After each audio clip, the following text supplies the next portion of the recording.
आज मुझे खुशी है, अरविंद जी आए हैं, मान साहब आए हैं, आपके राज्यसभा के मेंबर जी, इनका मैं स्वागत कर रहा हूं। और क्यों आए अलग बताने की आवश्यकता नहीं है। बहुत दिनों से हम मिलना चाहते थे और बीच में मैंने जैसे कहा कि पूरे देश में से जो प्रमुख नेतागण हैं वो संपर्क करना चाहते हैं, कर भी रहे हैं। मेरी बात हो रही है और अपने देश को अधिक मजबूत बनाने के लिए हम मिलकर क्या कर सकते हैं, यही हमारे बीच में एक जो विचारधारा कहते हैं वही विचारधारा है कि देश को अधिक मजबूत कैसे बनाया जाए।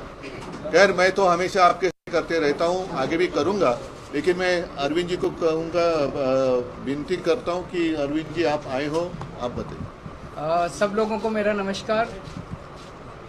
सबसे पहले मैं उद्धव जी का बहुत बहुत शुक्रिया अदा करता हूँ कि आज उन्होंने मुझे, भगवंत मान साहब को, संजय सिंह को, राघव चड्ढा जी को, हम लोगों को अपने निवास स्थान पे चाय पे आमंत्रित किया और उनके साथ काफ़ी विषयों के ऊपर चर्चा हुई।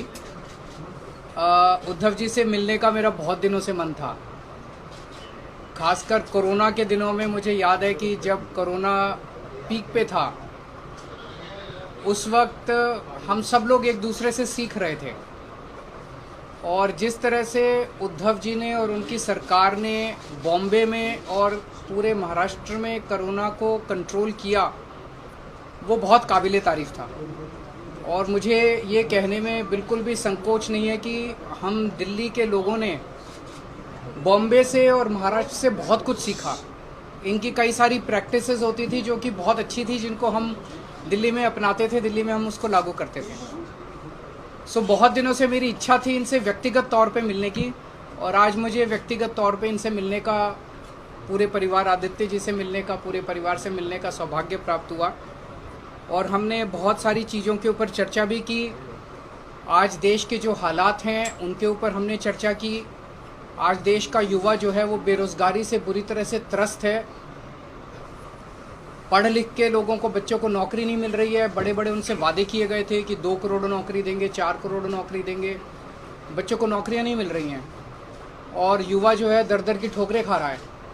लोगों के घर का खर्चा नहीं चल रहा, इतनी महंगाई हो गई है, इतनी ज़्यादा महंगाई हो गई है कि लोगों को अपना आमदनी बढ़ नहीं रही है और लोगों का खर्चे बढ़ते जा रहे हैं, चीज़ें महंगी होती जा रही हैं। जिस तरह से मौजूदा केंद्र सरकार कुछ चंद पूंजीपतियों को फ़ायदा पहुंचाने के लिए एक तरह से पूरे देश को गिरवी रख रही हैं, सारे देश के संस्थानों को बेचती जा रही हैं। अब एक बहुत बड़ा आज सुनने में आया है कि LIC जो है वो LIC भी अब धीरे धीरे करोड़ों करोड़ों लोग, जिन लोगों ने अपनी पूरी जमा पूंजी LIC के अंदर जमा कराई थी, उन लोगों का क्या होगा।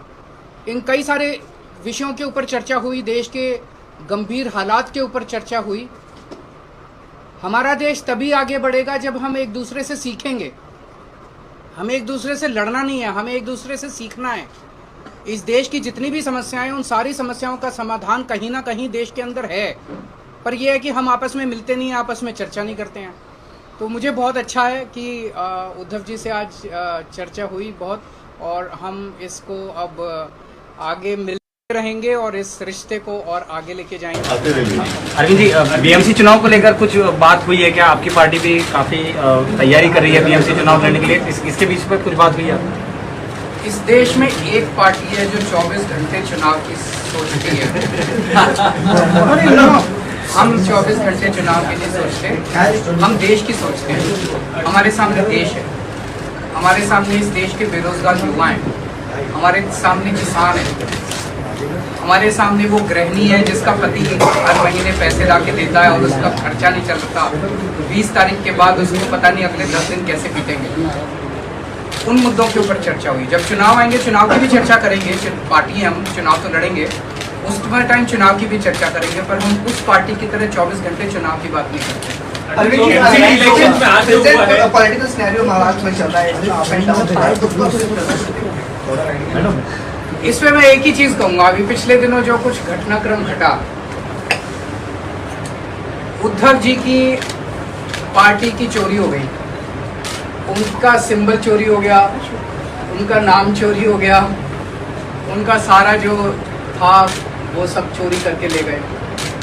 और मैं एक ही चीज़ कहना चाहता हूँ, इनके पिताजी शेर थे और ये शेर के बेटे हैं, तो पूरा महाराष्ट्र इनके साथ है। और मैं पूरी उम्मीद करता हूँ कि सुप्रीम कोर्ट से इनको न्याय भी मिलेगा।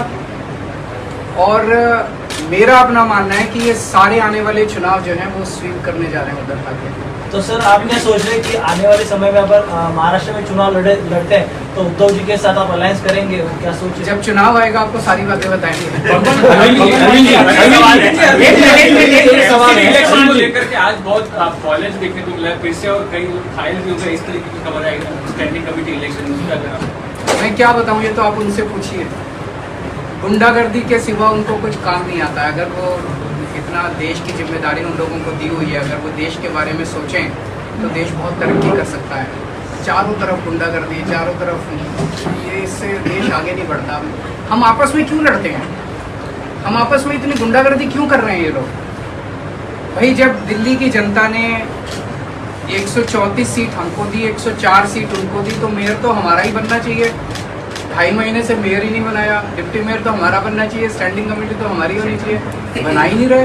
रोज लड़ते हैं। बताओ, मेयर का चुनाव कराने के लिए अगर हमें सुप्रीम कोर्ट जाना पड़ेगा तो ये तो दुख की बात है। अरविंद जी, एक सवाल ये था कि विपक्ष के नेता लगातार आरोप कर रहे हैं कि सेंट्रल एजेंसियों का इस्तेमाल किया जा रहा है। दिल्ली का सिनेरियो, महाराष्ट्र का सिनेरियो, इस विषय पे आपकी उद्धव जी से कुछ गंभीरता से डिस्कशन हुआ है? देखिए, कायर लोग इस्तेमाल करते हैं। ईडी और सीबीआई और ये सारी एजेंसीज का इस्तेमाल कौन करता है? कायर लोग करते हैं। करने दीजिए उनको।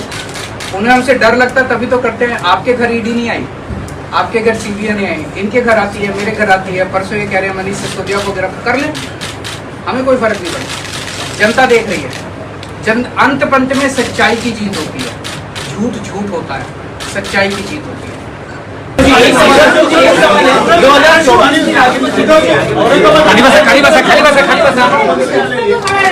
खाली बस प्लीज।